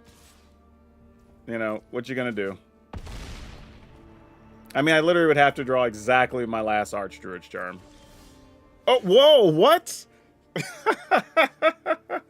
I was like, do we even have a chance if we draw it? I was just like, oh no. If I'd have known we were going to draw it, I would have got something to put more counters on things. Damn. Oh, that's so funny. I didn't think we'd even have a chance. Alright, so if we play Zimone and attack... Yeah, we still won't have the mana anyway. Alright, it doesn't matter. Opponent's got this one. Like, this is the best. I mean, I guess we could put counters on it, but we wouldn't be attacking with it, so it looks suspicious anyway.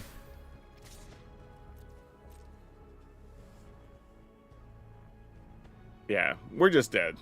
I don't know. Yeah, they don't have to block or not. Game's over.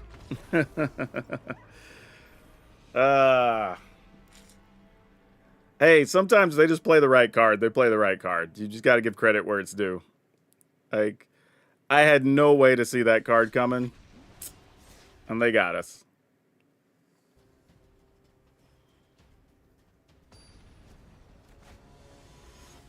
Man, that's so tough, too. We were so close. We were so close. Alrighty, let's see what we can do with this.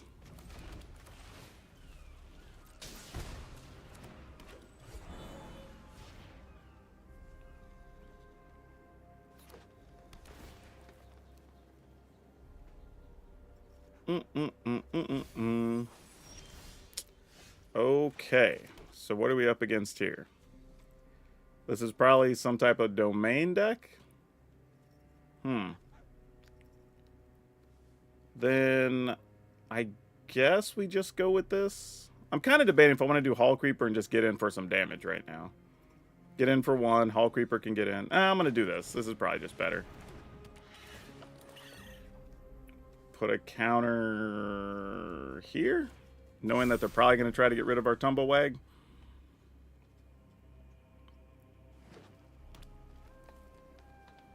Alright, their domain count is at 2. Yep, that's what I thought. Something like that was going to happen. Sometimes you just know things. I'm going to go Hall Creeper. And pass. Which obviously looks suspicious if you don't attack with your 2/2 there, but eh. Oh wait, this isn't a domain pile? It totally feels like it is. It probably still is. They just got a weird land draw, if I were guessing. Alright, let's go search for a land. Get a Foresta. And we'll probably go searching with this as well when the time comes. Let's go ahead and attack. I am going to take a card here, actually. Because I feel like this is one of those matchups where cards are going to matter.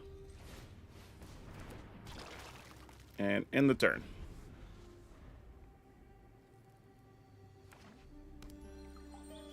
I mean, the problem is we're about to just get our board swept, I think. And that's going to be the real issue. Which is one of those times where playing the Gaias, whatever, makes more sense, right? Now, until they play like Sunfall, then obviously you're not protecting anything there.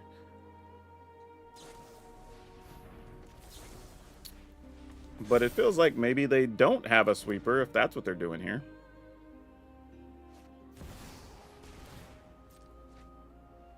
They could be digging for one, though. Alright. That could be a future problem. I guess I could have gotten that out of their yard when I had a chance, though. So that's on me a little bit. Nothing over there. We'll go to our graveyard, get this out. Wow, deck. We need something other than lands, though. Like, this is not good. Alright, well, we'll put our counters. And just hope we're not dead.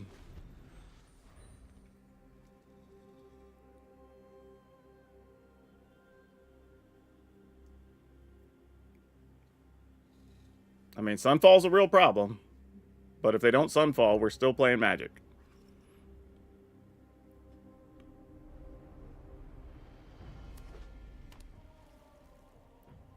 Oh, Liliana. Dang it. If I'd have thought that was your card, I would have definitely made a different play. I'll have this fight finished before brunch. That resolves. We'll get rid of this. Haven't you ever heard of personal All right. snakes? I will attempt to get rid of this. All right. Let's go ahead and search.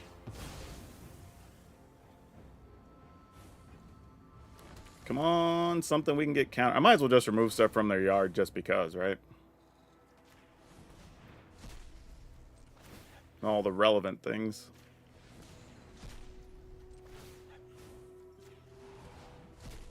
And yeah, I'll take a point. Because once you sweep the board, if you have it, you have it. It's not going to change stuff here. Alright. We can attack for 8, put the opponent at 3. They take the turn off to Sunfall. Yeah, I guess that's the only relevant thing to do here.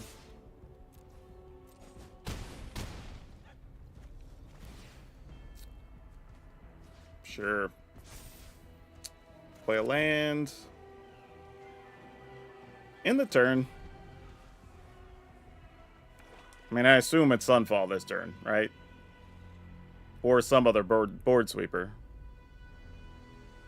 I mean, it doesn't have to be, I guess. I mean, they could also just play this, gain 4, kill our Scavenging Ooze.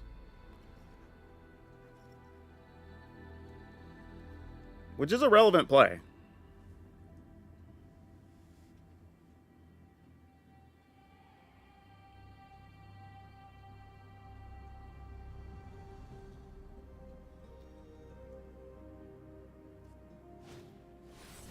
Yep, I think that's what they saw too. We don't have anything in the graveyard, so you can get away just killing the other Scavenging Ooze here. Oh, they're hitting us?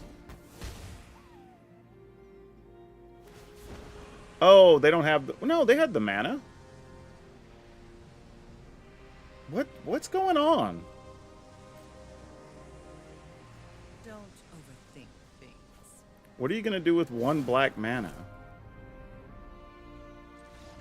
Okay, they're just dead. Oh, they have to play a black and a red. They can't play 2 black. They don't have the red. They don't have the red mana is the problem. They only had 2. I was thinking they had all the colors they needed, but they didn't. So they could only have dealt 2 to us. That was the only chance they had. Oh, okay. So the deck gets another win, man. I don't know. Like this feels so weird. This doesn't feel like it should be winning. But, you know, all right. It does what it's doing.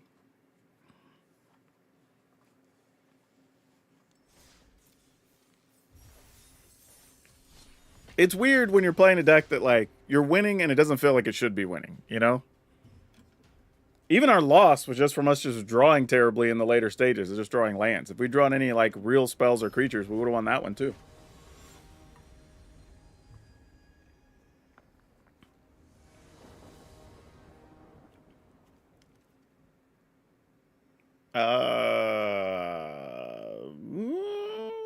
I think we're supposed to mulligan this one. Keep it. Wow, this is all right. Oh gosh. All right, I'm gonna get rid of this. I know that's not the right play, but I'm gonna do it anyway. I'm just banking on this elf not dying turn 1, and it's probably going to. But if it doesn't, hey, it's not. Oh, they also have a Llanowar elf. Okay, well, this could be a little bit of a complicated situation then.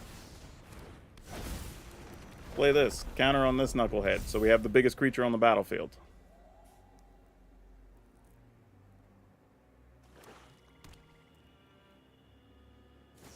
No, they had to go for throw. That's okay. We still mostly come out the good side here. Go ahead and play Zimone. Put counters on both these duders. All right.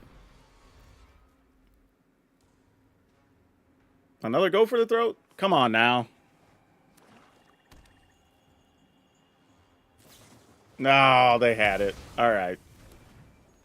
Well, on the plus side, I wouldn't have had mana up to protect anything with the Snakeskin Veil regardless, so it largely didn't matter. We're attacking here. And you don't have cut down yet, so I'm going to go ahead and remove something now. Otherwise, they could respond with a cut down, and that kind of sucks for us.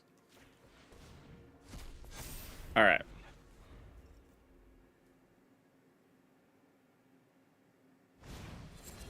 Dread Knight, sure.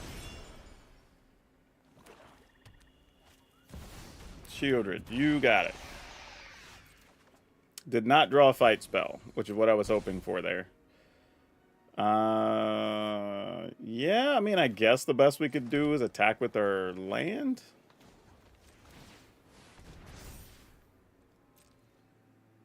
This would only go to a 4, so that's not quite worth attacking with there.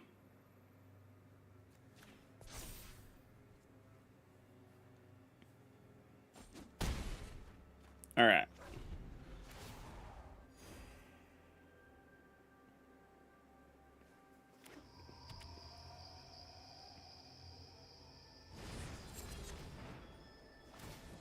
Okay, well, they keep finding more stuff. We need either our fight spell or something to put counters on things. One or the other.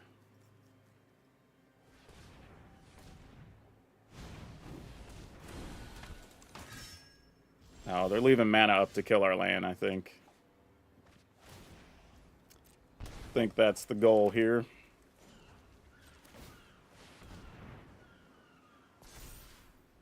Alright, well, we're going to attack. Alright, our land's dead, obviously. Go to our graveyard, get rid of this. Why did you not tap this? Gosh damn it, Arena. I guess it doesn't matter now.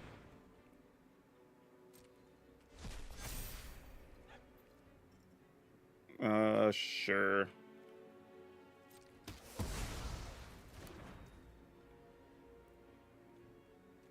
Alright. Yeah, they got there.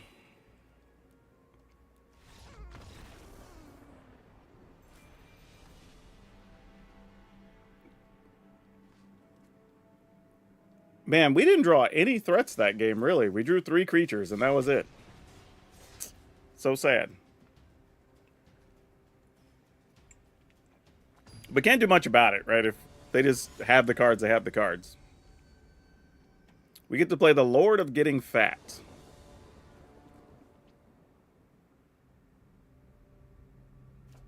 What do you do with this hand? I think we... I guess we keep it. It's a little bit of a weird hand, but... 'tis fine, I guess.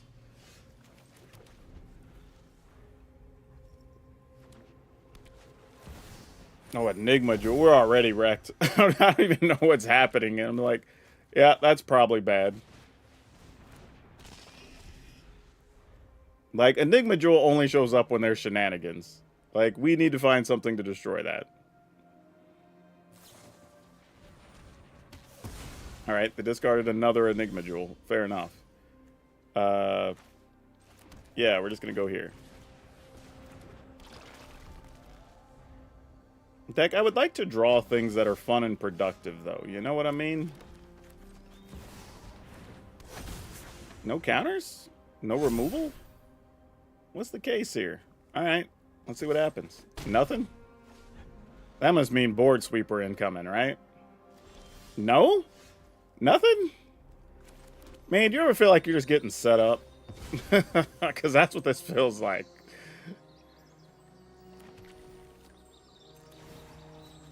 Like, okay, we're attacking. Still nothing?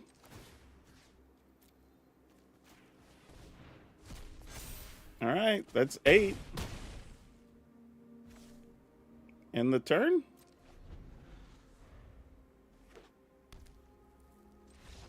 Okay.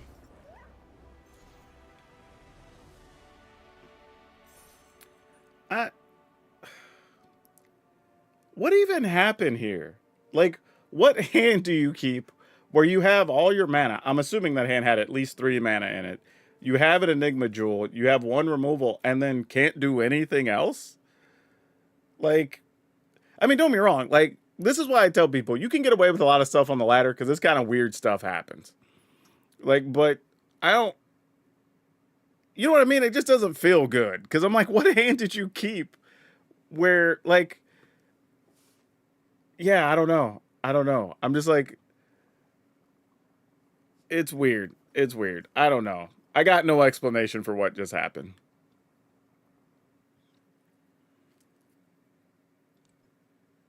I wish I did, but I don't. And I know that's not helpful for y'all, and I'm sorry. Because I got nothing. Because I was thinking, all right, these creatures die. I attack for 5, maybe with our land. We'll see what's going on. But, yeah, weird.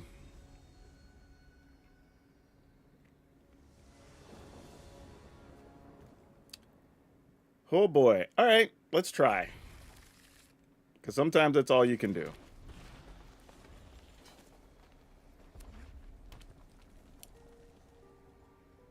I think our plan here... Oh, where were you earlier? Alright. This sucks. This draw definitely did not come together, but we'll just see what happens. Got a current favorite deck in Standard? Nope. Whatever it is the next fun thing I'm playing.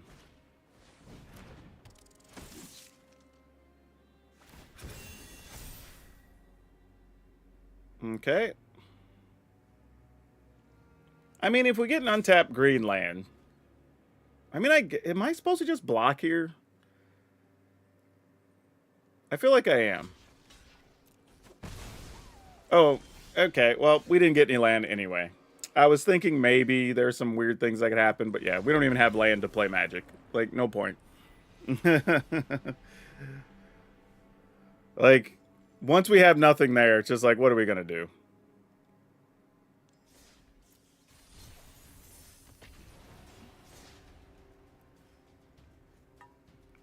Well, no, I was willing to put something in the graveyard and see if we draw an untapped green source. And then just have a 3/3 next turn or whatever and start working from there. And we would have gained a life, but, like, none of it mattered. All of it hinged on drawing a land. If we don't draw a land, even if we kept the board, we still don't do anything. We'll keep this.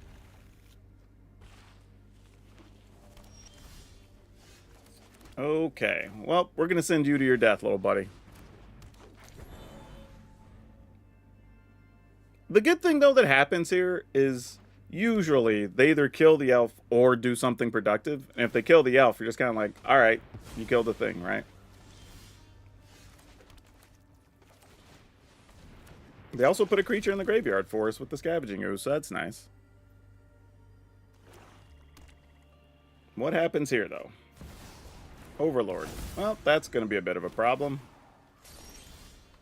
Let's see what we got going on. I guess we get rid of a dude. Actually, I think I'm just going to attack here. And in the turn. Mostly because I would still get the same +1 counter if I wanted to stop something here. Versus just removing something. And then I can still remove that later for an extra counter.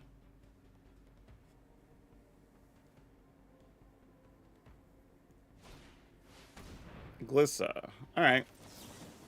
Let's pay 1. Target creature. Target that spell.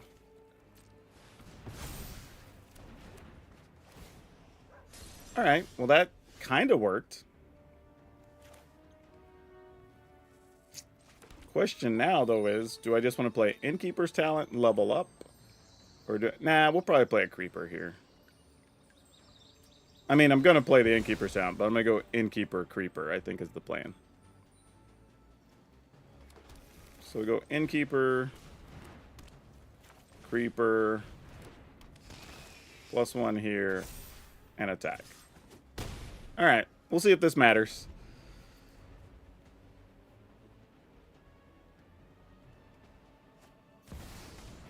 Alright, just a straight up Overlord, fair enough.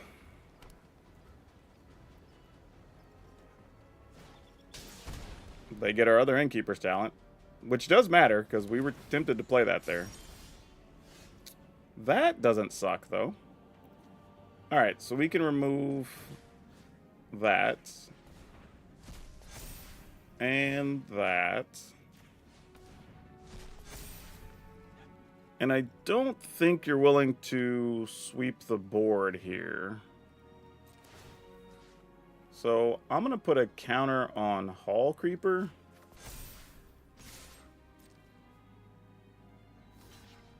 Alright, and we still have a creature we can remove from our yard.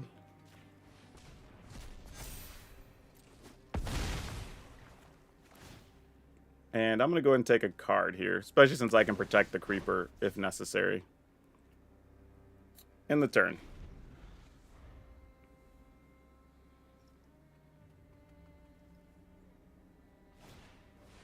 Pillage the bog. Oh no!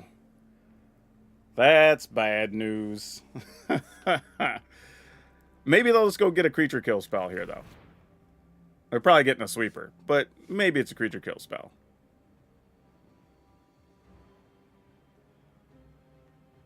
If I'm in their world, though, I'm just sweeping the board if they have the ability to. Storage creature with power 2 or less, and then exile the largest thing. Well, it's not how I plan to use this, but alright. I mean, it still did a thing. Oh, that's actually big, too, because now we could kill that. Wow. That was... Oh, Well, damn, because I kind of wanted to play Zimone here, but that's... decisions. They have one creature in their graveyard. We have one. Alright, I guess I'm just leveling this up. And then attacking. So they go to 7. We get to put a couple of counters on it.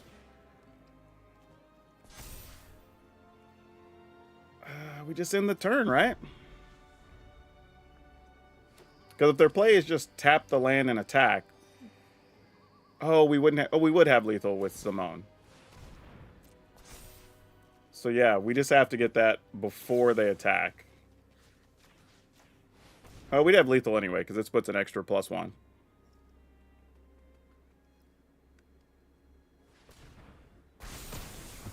Alright. They're attacking. They have 2 mana. And then they die. We love to see it. Nice.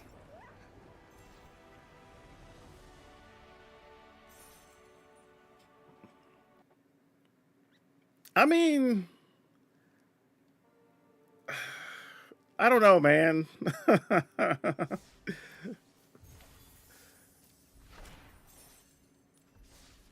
All right, let's take a look at this thing.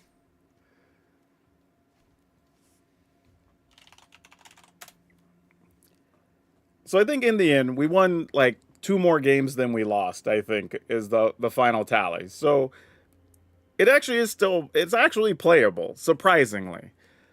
The thing though is I think it needs some number of couple like fight spells more.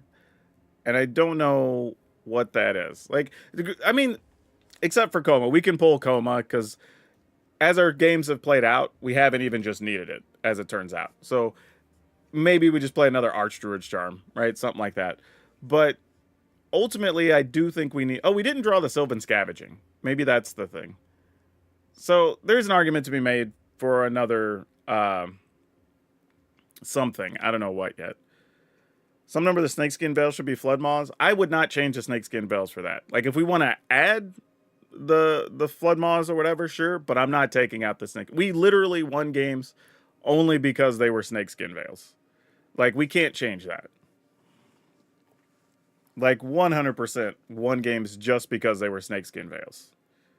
Like would not have won those same games if they were Flood Maws. Hard hitting question, reasonable. You know, if you want something against, say, the mono red or red aggro type decks, I think that's a real thing. If you wanted to play a couple of those, I think it's just one of those things where we end up just tight for removal. But yeah, I mean, Flood Maw can work because it can also get rid of, say, like demon tokens and stuff like that. So it's worth considering. I wish that it in some or is that not what that's called? What's even because the colorist is still triggered on. What are we doing here? Reset everything. There we go. Well, for some reason that card is not coming up. I don't know why the problem is. But regardless, let's see. Return creature. That text should get us where we want to go. Oh, it's because it's two separate words. It's Flood and Maw, not Flood Maw. But yeah, so this is possibly a thing if you want to play to return stuff. I wish we could use it on our own things, really. But it has to be a thing an opponent controls. So that kind of sucks. Because if we could use that to protect a creature, I think it'd be pretty awesome. Otherwise, I'm not really sure. You know, hard-hitting question, I think, is a reasonable one if you want to have that. But the deck functions. I mean, that's the biggest thing. I mean, I guess we go ahead and play a couple, but I wouldn't be opposed to hard-hitting questions either. Unsummon is actually a thing now. I think that's reasonable. I will say this does give you the option of returning a non-land permanent if things just get out of hand, right? You got to get rid of some enchantment or artifact or something just to buy yourself more time. Like, that's reasonable. So, I mean, it's not the worst thing. Maybe we cut one Archdruid's Charm since we're doing that and keep us at 61. Could be a reasonable way to go. And we don't have to hurt our creature count too much. Still at 22. So we are a touch lower than I want to be. I'd like to be at 23, 24. But, you know, concessions got to be made in different spots. But yeah, I mean, this was fun because it worked. This is a thing we built with the community. You know, went through the cards, talked about it, tried to find a spot, and Zamone actually worked, right? So, I mean, we can't be too upset. And we were beating good decks. Let that be the other thing be known, right? We played against the mono black, a bunch of different. We played against one weird control one, beat one domain type deck. We beat a Golgari deck. So like these are real decks that we're actually battling against, and did okay for a community built deck that we put no real prep time into. Right? We literally started the stream, we chatted, we built the deck, we played it. Can't ask for too much more. Right? Now, I think you still want to refine the deck over time. Maybe, you know, like I said, we cut an Innkeeper's Talent because we want another creature in there somewhere. Maybe that's another Tumblewag or something, right? Maybe it's another something that flies that gets +1/+1s. You know, there's some things we could do, but as is, I'm not mad at this. I'm not never. I mean, Zamone just putting 2 counters every turn was enough. That's all she had to do, and she fought. You know what I mean? Like she was attacking. So yeah, this is not bad. I'm okay with this. So the final list I think we're gonna eventually make available for everybody is 2 Into the Floodmaw, 4 Llanowar, 4 Snakeskin Veil, 4 Silent Hall Creeper, 4 Bristly Bill, 3 Innkeeper's Talent, 4 Scavenging Ooze, 3 Archdruid's Charm, 3 Ornery Tumblewag, 3 Zamone, 3 Repulsive Mutation, though I think we could get away with 1 less Innkeeper's Talent and like 1 more creature, because I do think it's 1 or 2 creatures light from where it needs to be. And then lands, 2 islands, 6 forests, 4 Botanical Sanctum, 4 Restless Vinestalk, 4 Yavimaya Coast, and 4 Fabled Passage. So yeah, I don't know, y'all. This is a good example. Just like there's plenty of stuff to play in Standard. I don't know what to say. Like, even this was something I wasn't sure was going to work, and it worked out great. So yeah, just keep watching all that good stuff, and enjoy Standard right now with Foundations. All right, y'all. And I think on that note, we're going to end the stream. I don't think there's much else we can do with this. This was a good community project. Like, we built the thing, we started the process, we picked cards, we narrowed these things down, we voted, we picked a card to build around, we picked all the cards to go in the deck, we narrowed it down with some discussion, we played the deck and went whatever that was, like actually was that 6-3 actually? So that's not bad if that's what we ended up doing. That was pretty good. I can deal with that. Like, that's solid. You know, no complaints. So yeah, that's not what I expected, but I'll take it. So yeah. On that note, like I said, I got some things I got to do this evening, so I appreciate y'all hanging out on all the different platforms. A bunch of y'all hanging out on Twitch and on YouTube. Much appreciated. We're going to do this again, probably, I don't know about this. We'll probably do one where we're going to go through new deck ideas and help people with decks and do different things sometime in the next couple of days. Though, I do have a fun video I'm going to be recording offline, which I don't know if y'all, I mean, I'm sure you've seen them, but I got some Raycon earbuds. And I wanted to check them out to see how good they are for gaming. Because we've seen everybody from the professor to whoever, like, promoting these things. And I don't think anybody's ever answered the question of, like, okay, they play music, but are they good for gaming? So that's what I'm going to do a short video on, maybe like a little 5-minute video. But testing it on my phone for some gaming stuff and Bluetooth connected to my PC and just seeing how I feel about it. Playing Arena and Teamfight Tactics. Those are the 2 big games that I play. But I'm really curious because I'm also an earphone guy. I'm not an earbud guy. So I'd be really curious because if so, these are probably going to become my travel earbud preference. But, you know, we'll see. I don't know just yet, but I think it's very interesting. Never told you which card I wanted to build. I'd have to go back and look at the list. Honestly, I don't remember what we had, but yeah, but I don't know. It'll become a video at some point anyway. Like, all of those cards will probably end up in a YouTube video. Honestly, we have all the way till what, February, when a new standard set drops. So we have time. I've got like 3 months of deck building, so I'm sure we'll cover a lot of it. But yeah, that's going to be it for me, y'all. It was fun. Hopefully we can do it again. Don't forget, subscribe, follow, all that good stuff if you haven't, so you don't miss any of these fun streams. Or if you eventually want to get help with your decks, we do that. And I have a Discord that you can hop in as well if you just want to come by and get help. The community is always active. We're always chatting about something in there. So tons of stuff going on. Augusto says, love the elves video you made. I used the list and was having a ton of fun. Awesome. That's the biggest thing. It's not even about building the deck that wins the most insane percentage. Like, just something that could win a solid amount of time, but still have fun playing with it, right? That's the biggest thing. Because, like, this deck, it's not a world beater, but it's like, what, 52% or something? So, like, 54%. So if you play it enough, you'll still rank up with it, and you can have some fun with it, right? That's the goal of building a lot of these decks, I think. You know, not just every once in a while we'll hit on one. It's like, oh, this did like 80%, which is insane. You know, even when we post 80%, like, you're not likely to keep that win percentage. It'll probably drop down closer to 60. But every once in a while, you have a run that's crazy and it's cool to talk about. But the reality is, it's mostly about, can you win against or have a game against most of the major meta decks? If so, then cool. It's a lot of fun. You know, that's the biggest thing.